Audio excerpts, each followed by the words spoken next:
ขอบใจเด้อขอบใจหลายมาเลย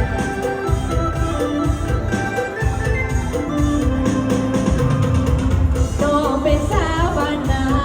ซื้อว่าแหละโอ้สาวแหล่บ้านนาหน้าบ่หวานได้พบอ้ายคืนนั้นสุขสำราญพบในงานผ้าป่าสา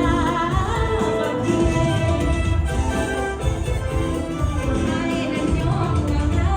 งและสวยเด่นดังพระจันทร์วันเพ็ญนั้นเป็นสิ่งให้ขอฝากรักน้องฝากไว้ในตรีดาววันนาคนนี้สิดีใจ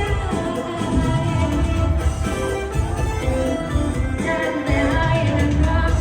มาลวงหลอกให้น้องมีหลอกแล้วก็หัก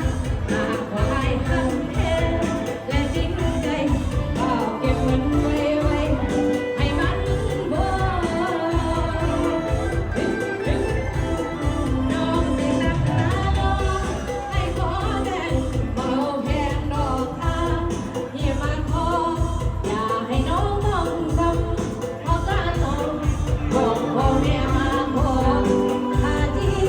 งจัง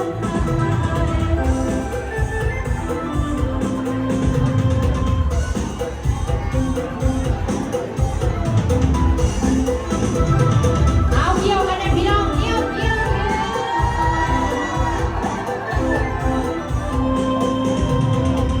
น้องเป็นสาวบ้านนาชื่อว่าแหละโอ้สาว